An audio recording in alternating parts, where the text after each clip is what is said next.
Hey everyone, Piano Man Chuck here, back from day 2 at NAMM 2015. And yesterday I talked about the digital piano realm and I talked about the 7 major manufacturers in digital pianos, which was Kawai, Casio, Korg, Kurzweil, Nord, Roland, and Yamaha. And really nobody had anything new, or at least nothing to write home about. I guess the only thing about the 7 yesterday, Kawai had a new keyboard action, the Grand Feel 2. And just to clarify, the difference between the Grand Feel and the Grand Feel 2, besides a different texture on the ebony keys, is it has a different shape of the weights that they put in.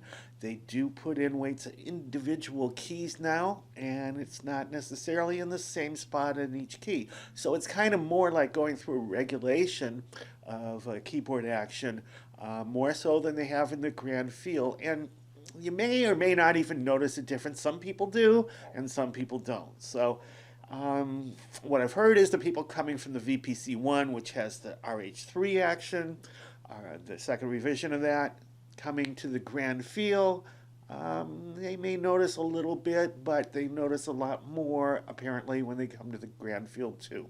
Okay, so much about clarifying yesterday. Today, 2 other digital pianos that I tried today. One has been out for a while, the Physis. And that model would be the H1, the 88 key version with the Fatar action and the wooden keys. It's not bad. Looks wise, it looks like a product Apple would put out with a nice glass surface.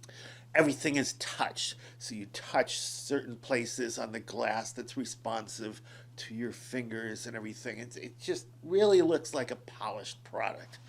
But after playing the best keyboard actions today from Yamaha on their best digital pianos and Kawai on their best digital pianos, the 2 of them who make real acoustic concert grand pianos, they make the best actions on their more expensive digital pianos. So after playing those, going to a Fatar, even the best Fatar action on that Physis H1 was kind of a disappointment.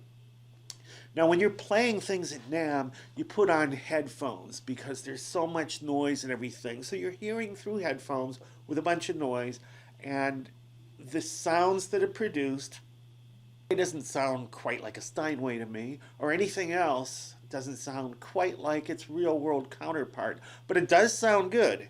Not quite the level I'd expect. I would have to have a review unit sent to me if I can get them to do that, so I can play around more with that and give you a more fuller report as far as that particular piano goes. At this point, based on what I know, and again, I haven't had the Physis H1 in my studio to play around with, but based on what I know, I kind of like the Piano Tech virtual software better as of now. Okay, and the other latest thing, Alesis seems to be back in the game. They've got a new piano out, a stage piano called a Coda. Now, there's no pricing on it yet, but I anticipate it's going to be a lot less than, say, an entry-level piano like, like the Kawai ES7 or the Casio Privia PX350, both of which are excellent. But if you're just getting started in pianos and you want a full 88 keys and you want to, it's actually a pretty decent action. I was pretty impressed. And if you want to get into it cheaply, and I'm sure that's going to be pretty cheap, I would probably say, I don't know, $400 or $500 maybe. I'm guessing. We don't have a price yet. So check it out, the Alesis Coda, 88 keys. It's got 20 voices built into it, and it sounds good. It feels good. I think the price is going to be right, and that's pretty much my report for today, and more later. Piano Man Chuck, peace out. Thanks for watching.